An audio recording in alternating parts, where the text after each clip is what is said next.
Because clearly this whole mess that I was in, and you as well, is only happening because of the problem. The alienating parent displays narcissistic traits. This is a pattern for them. This is how they do. They're clearly toxic people. Both parents would be able to love their children. They're intervening and stepping in the way. They are clearly the problem.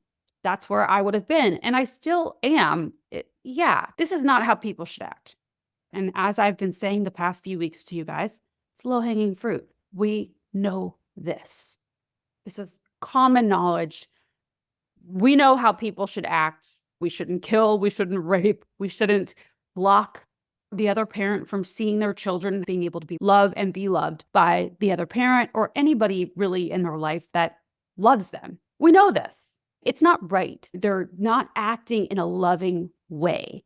But when we focus on a problem, like me the other day in the card store, when we're focusing on the gap, we end up losing out on the ability to create the gain, right? And so we end up lacking. Because if the problem is always the person that's alienating our children from us, then we can never do anything. Our hands are always tied behind our backs. Me the other day, this is something very trivial, this card shopping thing, and me focusing on what they might receive it as. They meaning not just my daughter, but whoever's hands it falls into before my daughter gets it, if she does. Is this one too funny? Is this one too lovey? Is this too overpowering? Am I leaning on her?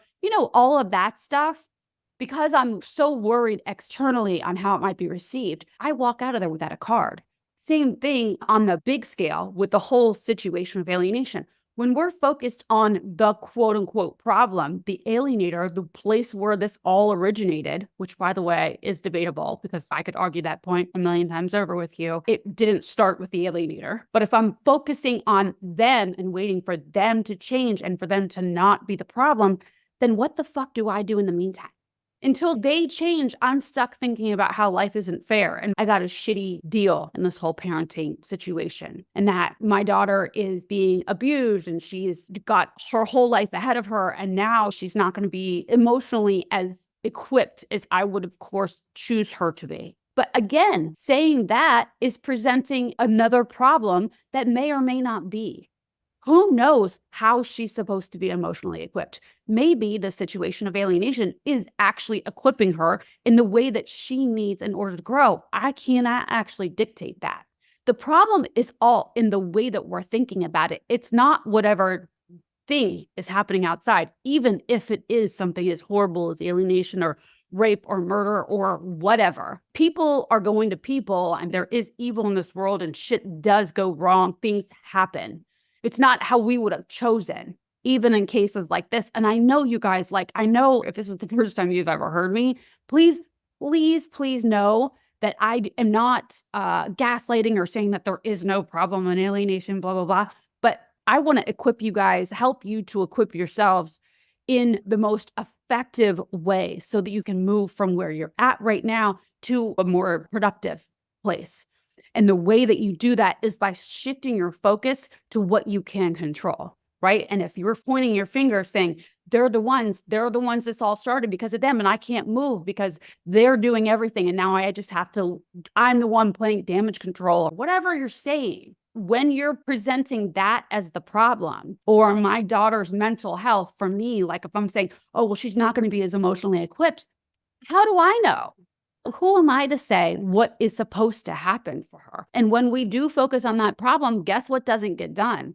The things that we can actually apply ourselves to, the ways that we can change our life today and affect our future and maybe, who knows, our children's future as well.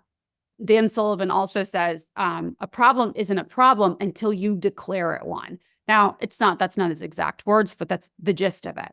Nothing is a problem until you declare it one. And when you declare it one, not only are you now going to hyper focus, because that's what our human body nervous system does. For me, my body says, oh, Shelby says something's wrong. There's a problem. We're going to only focus on that and freak the fuck out. And so the body gets activated and crazy and not working on all four cylinders, if you will. So I think there is a benefit that we receive by finding problems outside of us. And that is, we get to relinquish any sort of responsibility. And although that doesn't actually work for us at all in the long term sense, it doesn't get us where we want to go. In the short term, it provides your survival brain with some downtime, some comfortability, which most of us, if we're dealing with alienation, have become so familiar with being in that state, in that using that part of the brain, the survival brain, right? Just motoring along barely like on idle. It's very familiar. It feels like the safe option. So it makes sense if you have been prone to placing blame elsewhere or looking at life as if you've got the raw deal, if it's unfair.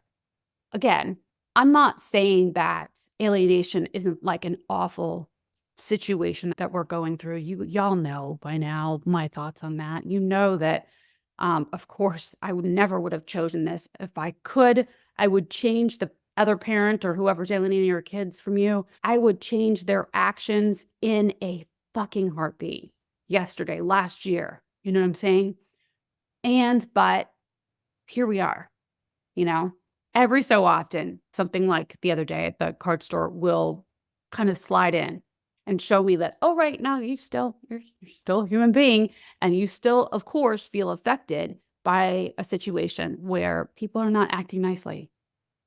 You know, people are acting, I don't even want to put a label on it because I don't think that's going to do you guys a service. But yeah, I get it. Like, I used to be of this mindset that, well, if alienation's not the problem, if we don't make it the problem, and if that is not our message to the world, then the problem will never change, right? Then the alienator will be able to keep getting away with all of this. They will keep taking advantage, and then this will grow and grow and grow if we're just denying that the problem exists. That is not what I'm talking about, and I hope that you guys understand that. In fact, I think that by noticing where you find the problems in your head and not focusing on waiting on them to change, which they never will, not because you want them to, that's for sure. Focusing on what they're doing wrong is only going to have you walk away empty-handed, frustrated, exhausted, and maybe further in debt. Maybe you lose a job because of your focus on the problem. Maybe you lose relationships. You know how it goes, right? You're focusing only on that. That has now defined you and your whole entire life. And that's what got us here to begin with, right?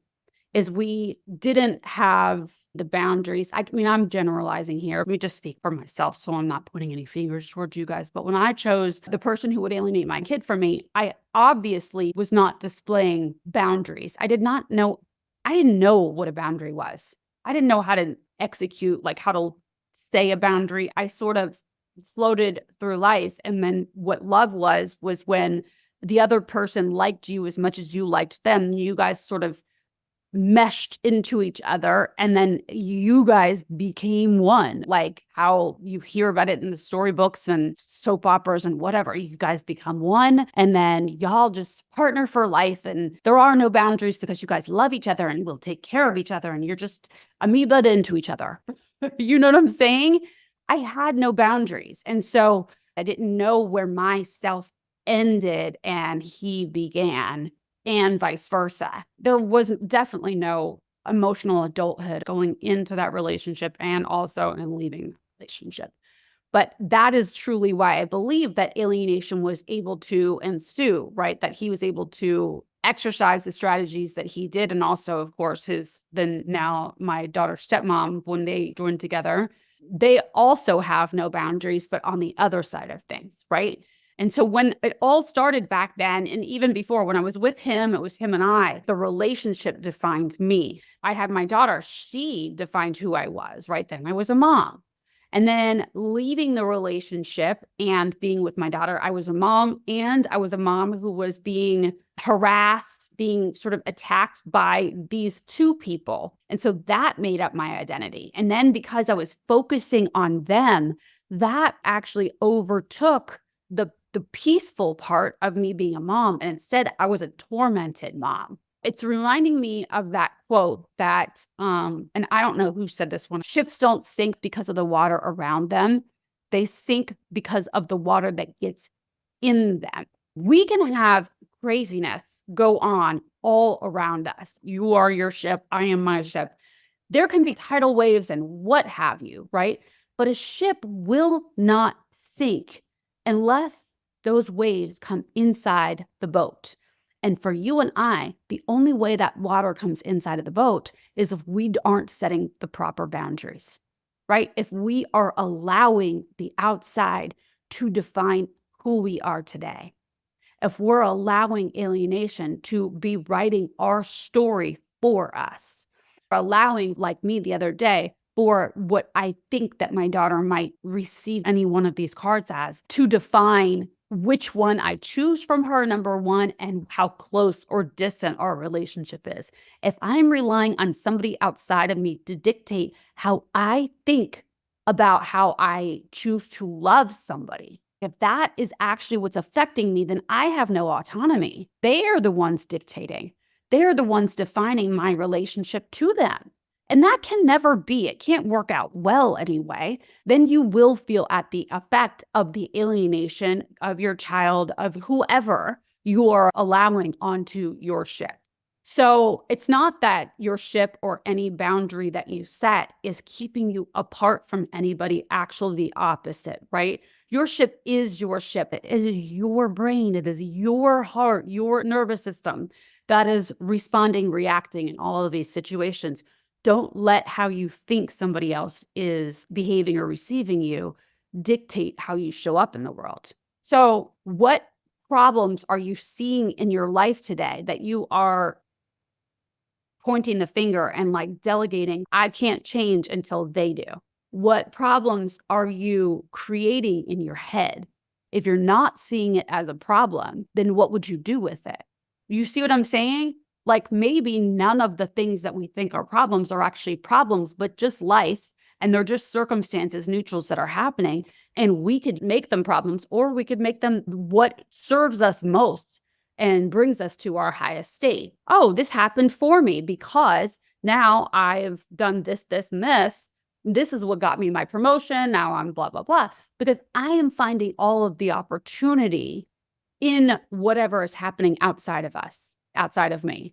And again, I will reiterate, please know that when I say this, I am not saying that the alienating party or alienation as a whole is something that we should just like come to terms with or just allow in our lives and just lay down for. In fact, what I'm saying is the opposite, is that when you're not putting the problem outside, then you're able to find more solutions for yourself in the now, because then not only is your nervous system not as activated, but also then you don't hyper focus on something that you can't control anyway.